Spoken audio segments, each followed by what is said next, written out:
New horror story. Signal 1247, the frequency of final words.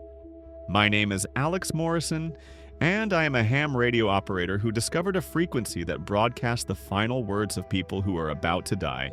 I have been listening to Signal 1247 for 6 weeks, and tonight I heard my own voice coming through the static. It began during a late-night session in my basement radio room. I was scanning through unused frequencies, searching for interesting transmissions from around the world. At exactly 12:47 a.m., I picked up a clear signal on an empty band that should have contained nothing but dead air. A woman's voice emerged from the static, speaking in panicked whispers about someone breaking into her house. She described hiding in her bedroom closet while footsteps moved through the hallway outside. Her transmission ended with a scream that cut off mid-breath, followed by absolute silence. I tried to respond to offer help or ask for her location, but the frequency had gone dead. The next morning, I searched local news reports and found a story about Margaret Kellerman, a 62-year-old woman found murdered in her home. The timeline matched perfectly with the transmission I had intercepted. Every night at 12:47 a.m., Signal 1247 would broadcast another death. A construction worker falling from scaffolding, describing the sensation of falling through the air before impact. A drowning swimmer calling out coordinates that led to nothing but empty ocean. A car accident victim naming the intersection where his vehicle would be found, wrapped around a telephone pole. Each transmission was exactly the same. Clear voices speaking their final thoughts in the moments before death, always lasting between 30 seconds and 2 minutes, always ending with the sound that confirmed their demise. I began recording the transmissions and researching the deaths. Every single voice belonged to someone who had died at the exact time I heard their transmission.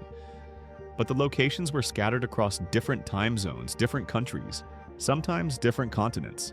The signal was somehow collecting the final moments of dying people from around the entire planet. The voices came from car crashes, murders, accidents, heart attacks, and suicides. They spoke in dozens of languages, but I could understand every word as if they were speaking directly into my mind. The construction worker begged his wife to forgive him for working late. The drowning swimmer apologized to his children for not being a better father. The car accident victim whispered directions to a hidden safe containing money for his family. After 3 weeks of listening, I realized the transmissions were not random. They followed a pattern based on the emotional intensity of the final moments. The signal was drawn to deaths involving extreme guilt, regret, or unfinished business. It was harvesting the psychic energy released when people died with heavy hearts. But the pattern revealed something more disturbing. The deaths were not random accidents or crimes. They were connected. The construction worker had been pushed. The swimmer had been held underwater.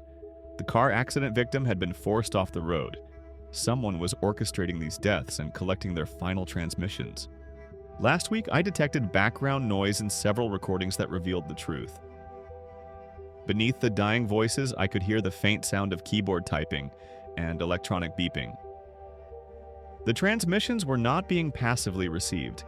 They were being actively recorded by sophisticated equipment operated by whoever was causing these deaths. Signal 1247 was not picking up the final words of random victims. It was broadcasting the death recordings of a serial killer who murdered people specifically to harvest their final moments of consciousness. But tonight, everything changed. At 12:47 a.m., Signal 1247 transmitted my own voice. I heard myself describing the smell of gas filling my basement radio room. I listened to my own panicked breathing as I tried to reach the stairs but found my legs too weak to carry me. I experienced my own final words as I realized someone had been pumping carbon monoxide through my ventilation system while I recorded this message. The transmission is still playing. I can hear my own death happening in real time, broadcast on the frequency I have been monitoring for 6 weeks. But here is what terrifies me most. I am still alive, still sitting in my radio room, still breathing normally. The gas leak has not happened yet. Signal 1247 does not broadcast the final words of people who are dying. It broadcasts the final words of people who are about to die. My transmission just ended with the sound of my body hitting the floor. I can smell gas beginning to seep through the vents. The timer on my equipment shows 12:46 a.m. 1 minute remaining. If someone finds this recording, remember that the killer is still broadcasting. He is still collecting final moments. The broadcast didn't end with me hitting the floor. It ended with the sound of someone else tuning in. Thank you for listening. If you really like the story, please don't forget to hit the like button and subscribe for more daily horror stories. Thanks.